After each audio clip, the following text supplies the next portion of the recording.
Good evening, Miso. I'm Dr. Anissa McNeil, Executive Director and founder of the Mental Health and Social Justice Clinic. And we're here on Voices of Healing and Justice with my co-host.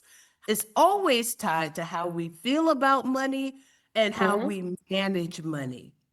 But when this feeling about money takes over how you manage it, when there's a constant burden of not having enough money, it is not your Mm. management, it is your emotion and your stress about it.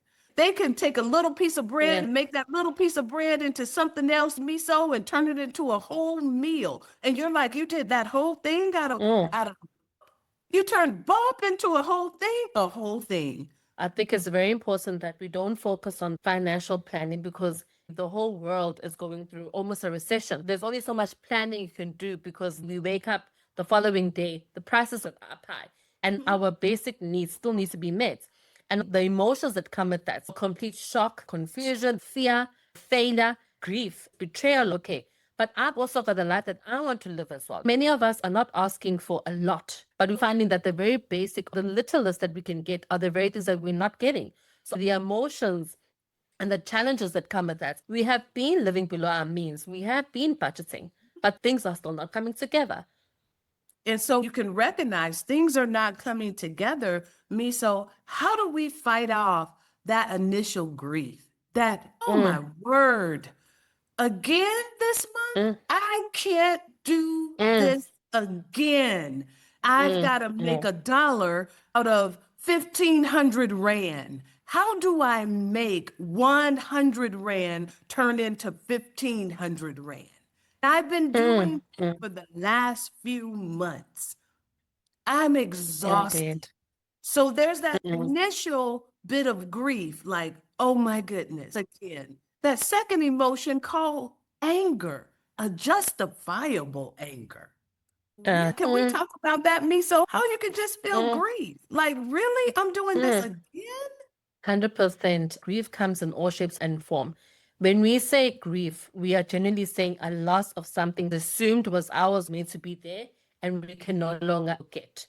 So transitioning into, okay, this is what I wanted, this is what I thought I would get, and actually it's just completely gone. The possibilities of it happening now slim to none.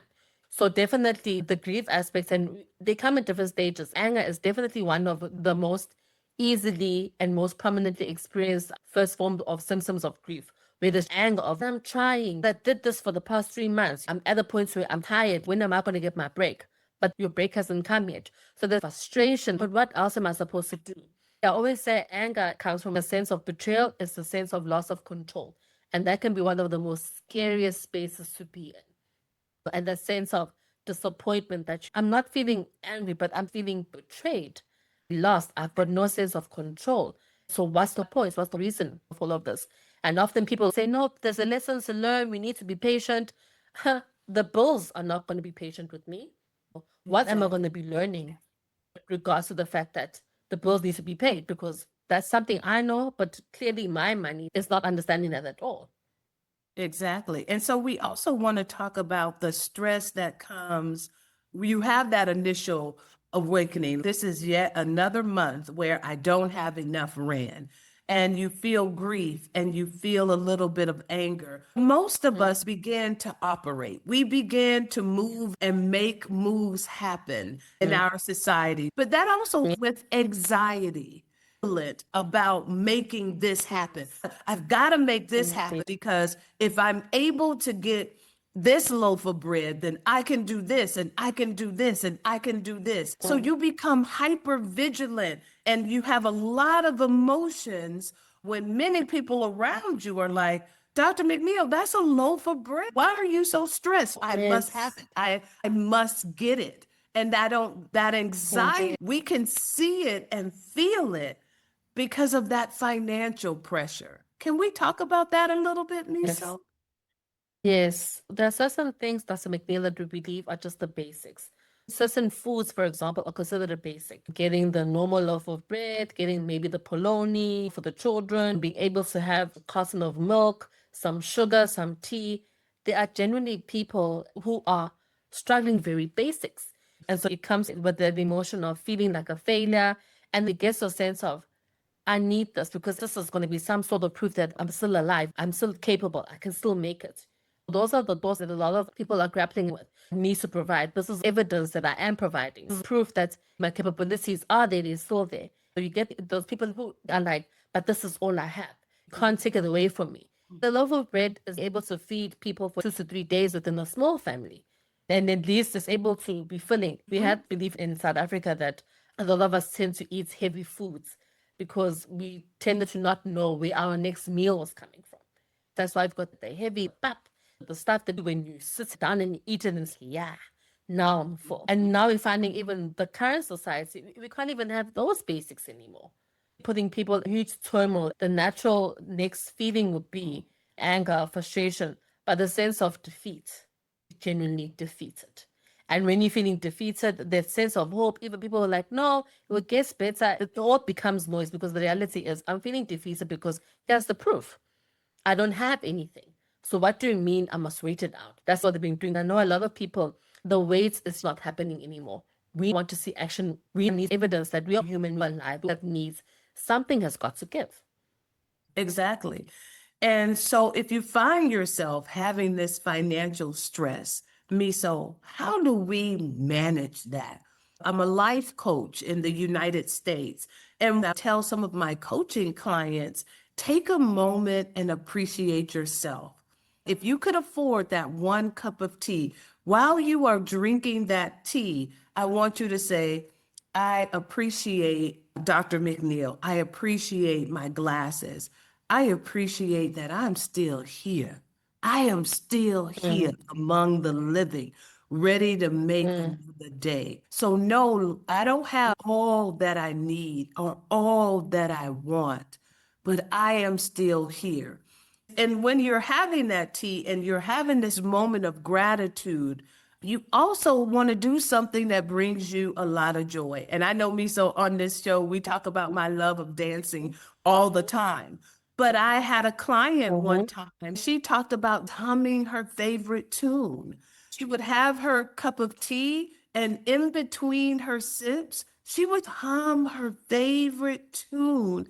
And it brought her so much joy that by the time she was done with that cup of tea, her shoulders went from up here to now. Nothing has changed in your environment. We're not saying that this is a magic tea, but take a moment to be grateful, kind, and loving to yourself. What else can people do, Miso, to help them with this anxiety over finances? Dr. McNeil, gratitude is important and it cannot all be monetary. There's even a saying that money has never been ours and never be ours. We'll die chasing money. Literally, we've seen people dying chasing money.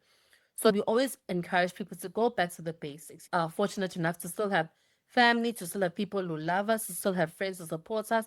Sometimes it's good to remove yourself out of the environment, maybe your space. You realize every time when you come back home, the thoughts are flooding in your head that there's now 2 slices of bread left. God, where am I going to make the money for the following? Sometimes take yourself out. Finding yourself in spaces and community, you realize that not only are you the only ones suffering something similar, but you find that other people through the same suffering, they're able to share resources and awareness. We're not going to know your hardships if you don't talk about it. Through talking, you're able to gain support. At least one family member, if they have a loaf of bread extra, they'll be like, maybe we can give her and hope that the next time that she is more fortunate than us, she'll be able to return the favor. A bartering, like a sense of emotional support. We're discussing the realities, we are facing our realities, but we're installing hope amongst ourselves that maybe today we're not there, maybe we'll get there the following month. For example, remember so and so was also in the classes like you and I. Did you hear that so and so and I has moved up there and so is now pushing this and pushing that? That very person came from the exact background that we did.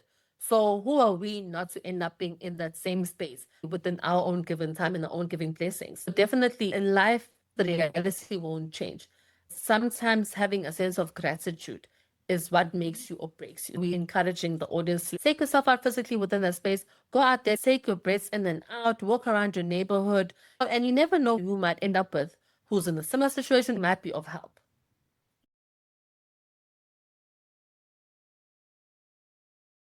So if you take those moments of gratitude to love yourself and be kind to yourself, then those are the tools that we use to get through this.